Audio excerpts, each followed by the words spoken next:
Have you ever wondered what it's like to go to beauty school? Okay, well, I'm going to be talking about all the things that you need to know to get you ready for your journey.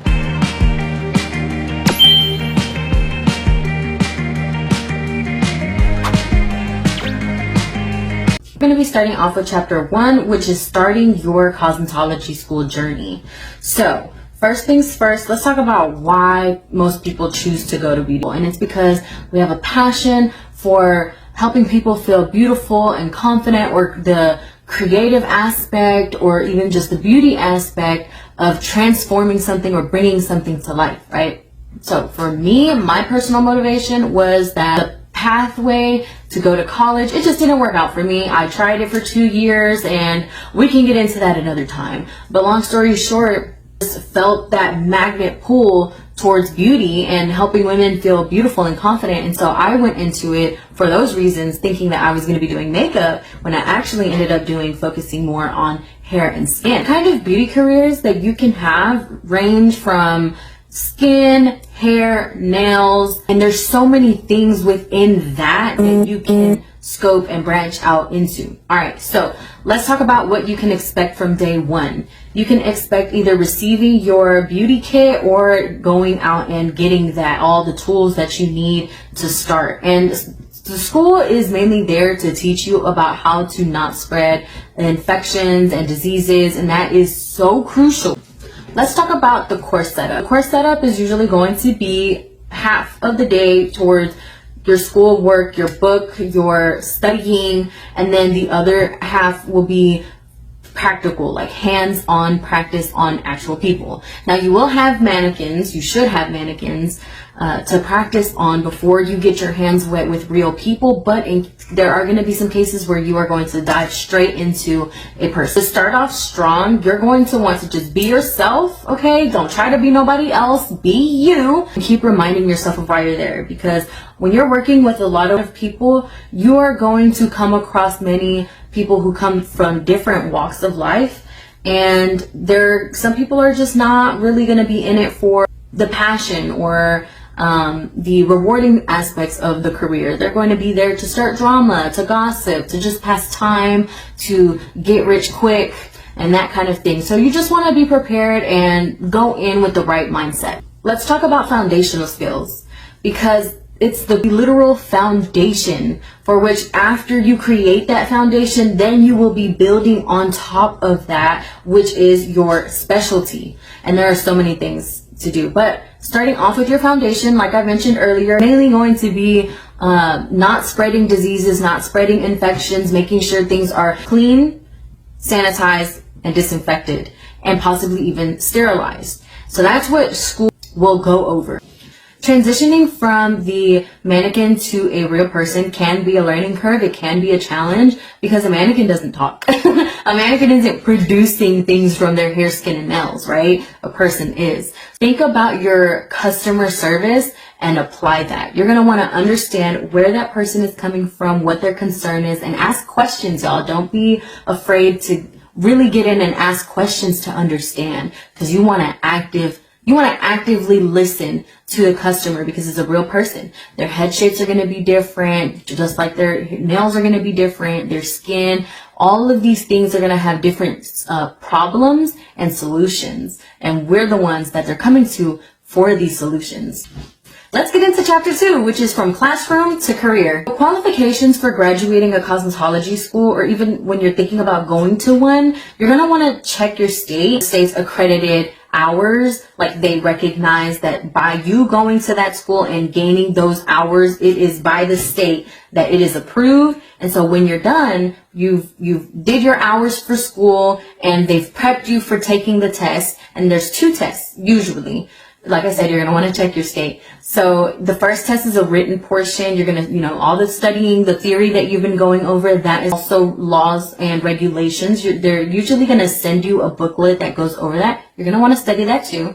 And then the second portion is a practical, which is a hands-on test. Okay, so you're going to be doing these certain sections of these certain topics. After passing those 2, and don't worry if you don't pass on the first try, it is truly okay. Everyone's journey is going to be different. So once you do pass, you're going to receive your license in the mail, and it's a 2-parter most times, where it's the first section, which is really big, and then the bottom portion is just like a small one, like a wallet-sized version. So you're going to definitely want to keep both, keep them safe and protected, and have a picture, a small wallet picture of yourself that's professional and appropriate to the license. And after that, you're set. You're good to go. You have graduated school and you are now licensed. And if you are at that point, congratulations! That's super huge. That is a big accomplishment, and you're going to do so many great things. You can do anything that you set your mind to. To stay updated in the field, you're going to want to stay in contact with TDLR. They are the ones that do the laws and regulations for the field. They are always having meetings, and you can attend those meetings. There's different ways.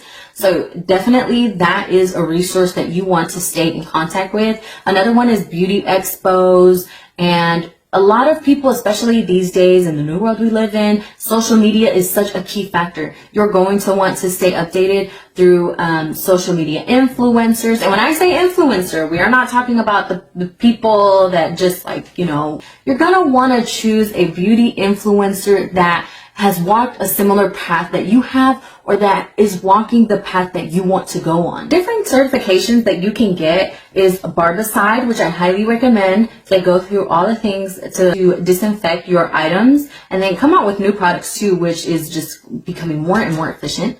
And for any other certifications like hair, skin, nails, makeup, you want to go to someone that is licensed and that has authority and has been recognized by the state to certify you.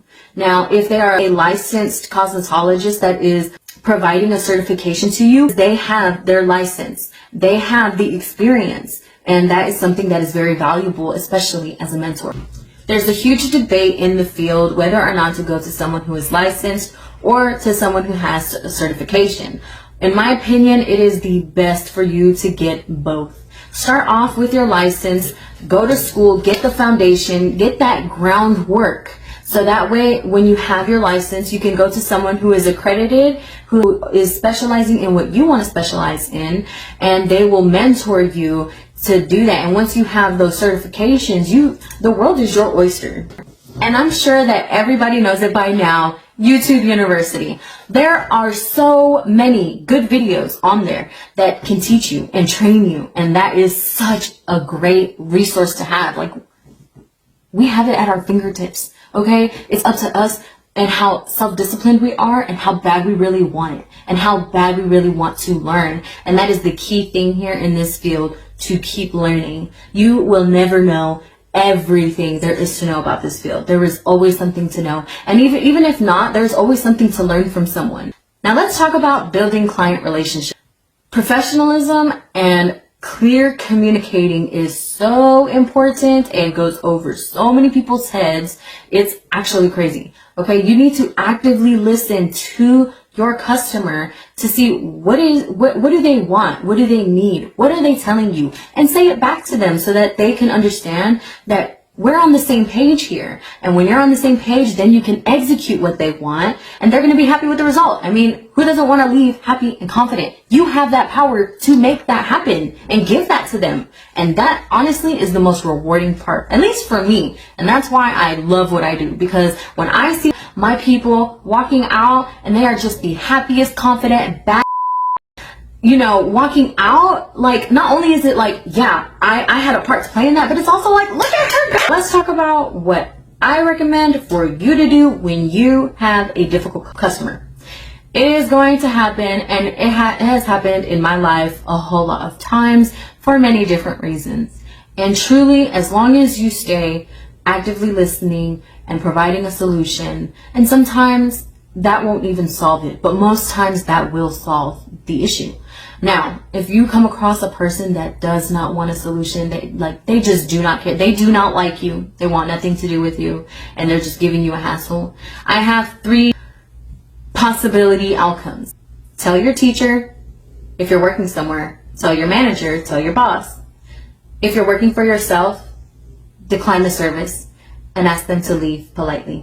Now let's get into the fun bits, okay? Let's talk about career opportunities. Like I said, there's so many things to do, but which environment do you want to be in?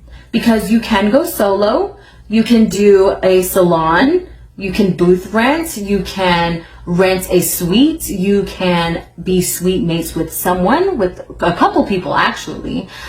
You can start your own business.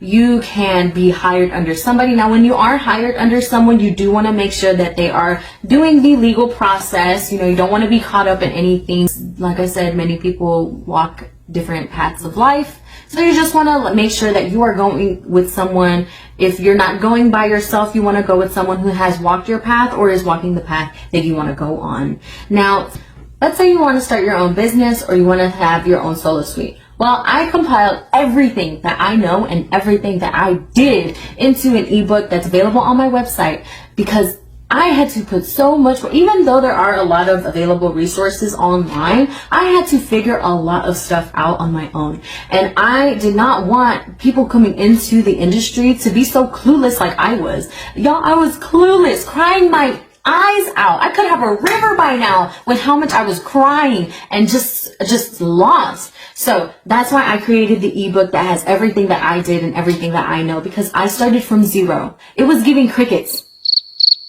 Yeah. And now I have plenty of customers and plenty of clients, and I've built a community that really has an impact into the world and really does something for myself and for others. So if you're interested, go ahead and check that out, and you've got this. If you're thinking about going to beauty school or you're just curious, I hope this gave you some clarity. And if you have any questions or concerns, go ahead and comment down below, because we need to help each other out. We are a community, okay? Your resources are here to help you. Also, if you're in beauty school, go ahead and let me know what your biggest challenge is so far. And if you want more beauty tips or building a career in cosmetology, don't forget to subscribe and hit that notification.